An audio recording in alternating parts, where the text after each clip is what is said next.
The humiliation and violence inflicted on black Americans was mirrored in Africa. At the end of the 19th century, as Europe's powers scrambled for control of the continent's riches, the rights of the indigenous peoples were no impediment to their plans for conquest. The attitude of white people in all Europe was tabula rasa, terra incognita. Here is a place which is a sort of no man's land. And in other words, we can create our own states there, and we're going to bring order and civilize them. Always the word civilized was used. Whatever you were actually doing, whether you were shooting them, you were civilizing them. The vast majority of people thought they would need, at best, a paternalistic treatment, that they would need looking after, like children.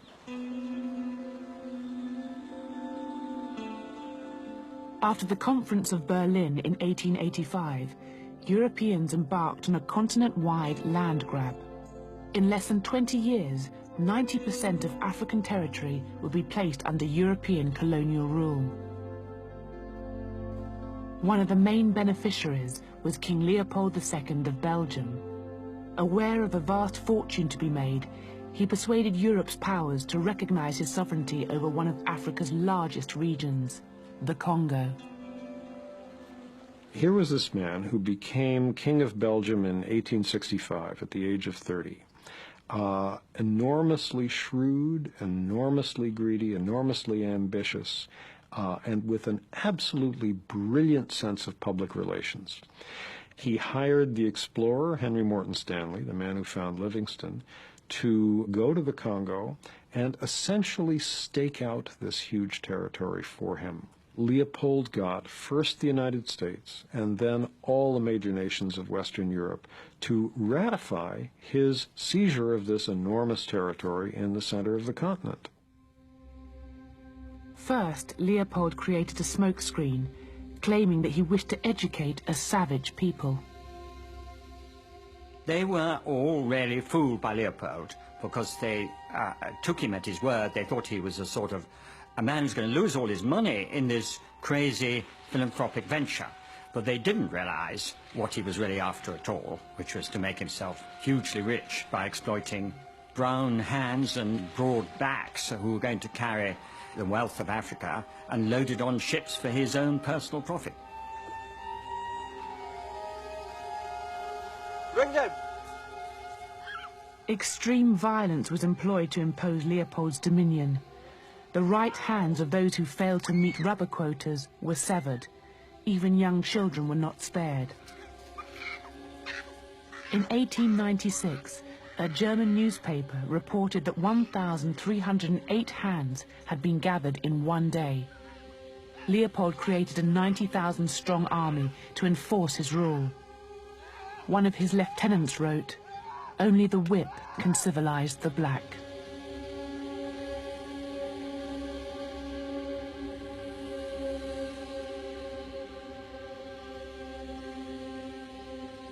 They would go into village after village. The army would seize the women of the village and hold them hostage in order to force the men of each village to go into the forest and gather a monthly quota of wild rubber. And they did this for about 20 years. And you can just very easily imagine if you have a village where the women are all being held hostage, the men are all in the forest as forced laborers for several weeks out of each month. There's nobody to plant and harvest food, to go hunting, to go fishing, to do all the normal things through which a community feeds itself. So from all of these causes, starvation, being worked to death, and most of all from the disease that hit this famine-ridden population, the best estimates are that between 1880, when King Leopold first got his hands on the Congo, and 1920, that in that 40-year period, the population was slashed from about 20 million at the beginning of that period to around 10 million at the end. So an enormous loss of human life.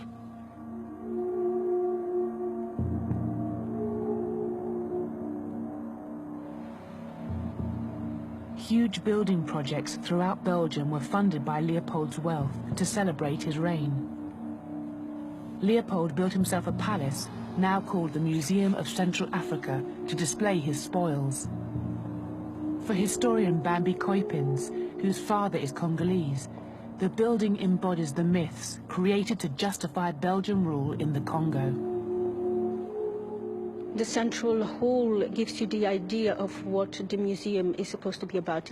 You have the central dome through which the light falls on the heart of darkness underneath, you can say.